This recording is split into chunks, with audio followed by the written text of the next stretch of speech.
Spring cleaning is a thing. I get a lot of calls in the springtime about objects that people have found, their belongings, and they may have some issues, or they're considering better storage options, or it needs to be cleaned, obviously. So, what this talk uses is preventive conservation.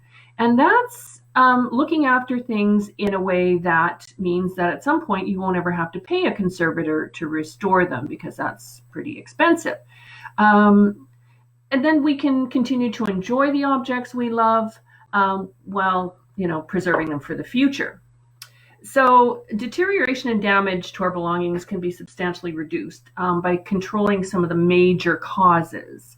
And one of the most major is how we handle them. So, that's moving them or cleaning them. That's the top of the list.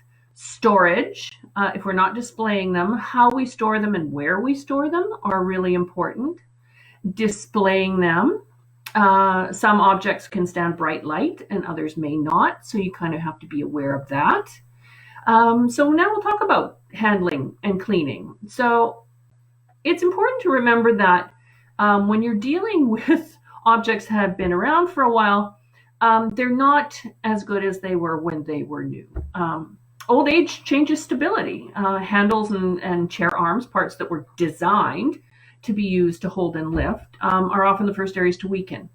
So if you're going to lift an older piece, particularly a heavy one, it's better to grab it from the bottom and support it that way. If you're carrying a two-part item, like a teacup and saucer, you might want to hold the bottom and the lip, because I don't know if you do, but I'm a little bit shaky that way and topple off.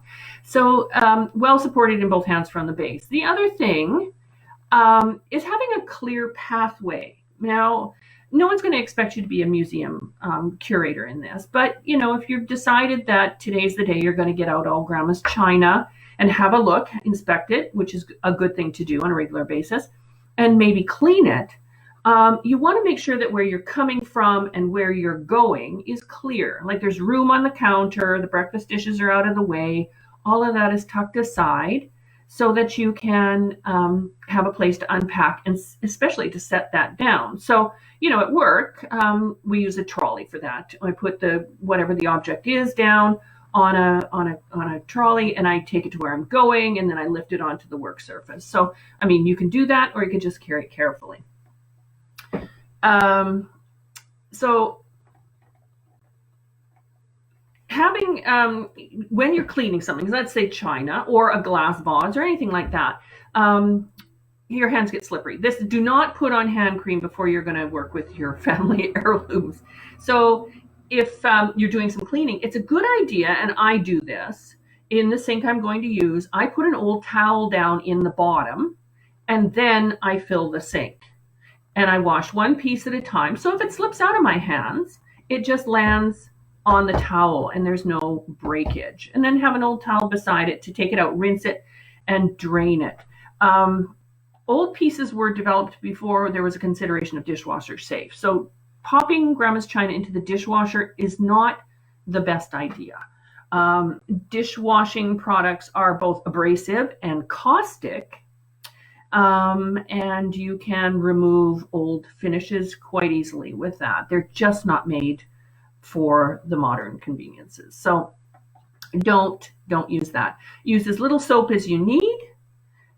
Don't scrub unless you have to, and then let them air dry, and then pack them back up. And when you're packing them back up, if you can interleave them, like plate, maybe a couple of sheets of paper towel. Acid-free tissue is awesome, but I bet you don't have that at home. Ethafoam, we use thin sheets of ethafoam. If you need a little bit of that, I can help you with that, but generally you don't have that at home. But even a couple of layers of clean paper towel will really protect from damage. And when you're packing them up, I know cardboard boxes are really handy, but I have to show you that I prefer the clear box, and that's because it's got nice handles, it's easy to grip. I can see what's in it, which is a real feature. Could it be, the old things, the old doilies which I don't have to be as careful about dropping, or is it grandma's china when I pick it up? Good to see. And the bottom isn't going to fall out. Cardboard boxes usually are made for short-term packing, and so they're not the best choice. So something like this, they're inexpensive. The store I buy them from, you can't get to now, but shortly you will be able to, I'm sure. And then these are a good choice. They're great. The other thing about storage too is that there are things that you don't want to impact your heirlooms. And China's pretty stable, but say it was the doilies. You want to keep any of the little pests that might be interested in them out. And this is a physical barrier. It's got a good fitting lid, so it will prevent that problem. So it's a good choice. Another kind of cleaning, and we had a question about this, so I was very excited about this, is polishing silver. So I'm not sufficiently well heeled to have the family silver. The pieces that I have are silver plate, which is a very thin layer of silver over a base metal. I'm not a particularly rigorous cleaner. I bring my silverware out usually at Christmas time, so I only clean it in December for that one purpose, and then it goes back into storage. But if you want to keep your silver clean on a regular basis, use something like a wadding cloth. So what I use, and this is what was recommended to me, is Never Dull. Sorry about promoting the brand name. You actually find it in the automotive section, but it's really good. It's not abrasive. It's just a cotton wadding that has the cleaner soaked in it, so it doesn't abrade it. One of the things that is quite popular is the aluminum foil in the sink with the baking soda and the hot water. When silver plate is created, it is electroplated. So that's a electrochemical process that binds those tiny particles of silver to the base metal. What the aluminum foil method is reverse electroplating. So you're actually eating off a thin layer of silver from the outside to get down to the clean layer, because the tarnish is the oxidized outer layer. So you're actually getting rid of that. That process at very best will dull the finish because it tends to pit it, so it's not as smooth and as shiny.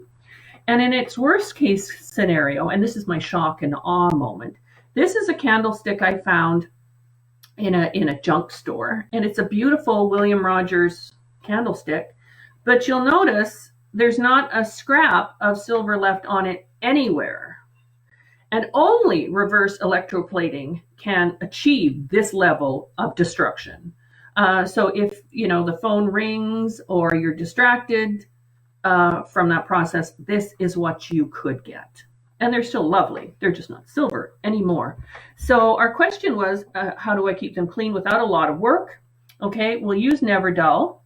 When you're done polishing it till it's shiny and silver, rinse it well, dry it well, and then put it into a cabinet that has a door. So if you want to see it, a glass cupboard, a china cabinet, that kind of thing. If you're not interested in looking at it, just put it in the cupboard, and don't store it in the kitchen. Kitchen is the worst place for silver because of the cooking fumes. We cook onions and garlic and eggs, and all of those, cabbage, all those cold crops, produce a sulfur, which is what makes them smell so strongly.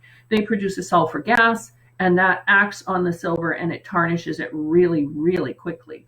So the kitchen is not the ideal place to store silver. I keep mine in a box.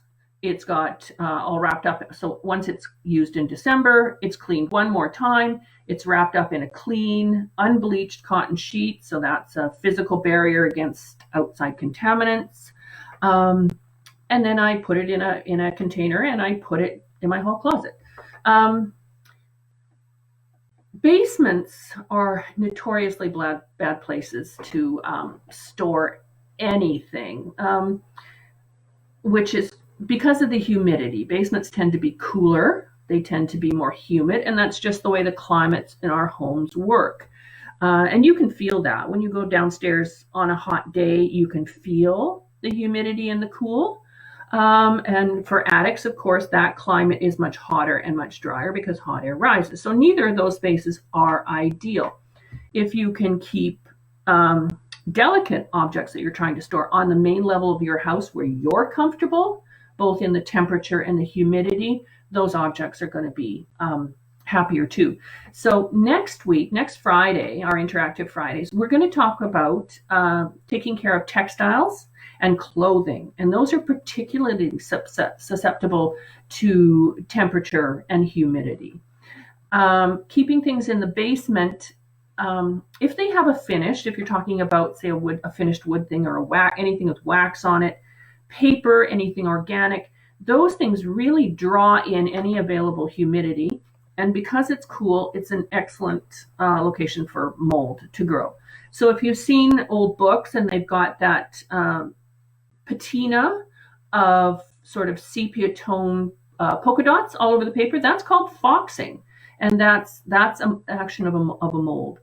And mold actually feeds on whatever it's sitting on. So if it's polished furniture of wood, it's going to eat through that and it will stain. So even if you clean it and you get rid of the active mold, the damage can be done. And if it's allowed to go unchecked, it can be considerable.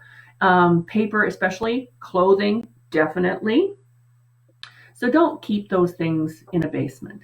For an attic, heat is really destructive to wood because it shrinks. Any organic matter in heat and dry conditions will obviously shrink. The humidity in it, conversely to the basement, will shrink.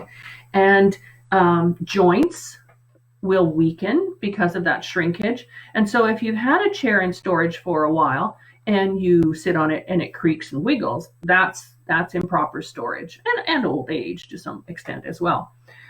Worst yet is a combination of both of those actions, heating and cooling. So if you live in a home, as I do with a forced air furnace, putting things over heat vent is about the worst thing you can do for them. Because they're always expanding and contracting. So wood is very obvious. Textiles are less obvious, but the same thing is happening in the weave of the fabric. So it's expanding and contracting, it's abrading and it's wearing. And so fabrics will suffer greatly from that, as will paper, paintings, that kind of thing. So when you're thinking about storing things, try to keep them on the comfortable level of your house. Not basements, not attics. If you have to store in a basement, and some of us do, we just don't. There's never enough storage. Make sure that anything that you have stored is up off the floor by about 4 inches. That's standard practice for us. Well, in any museum, is to make sure that anything's up off the floor in case you get water leakage from anywhere.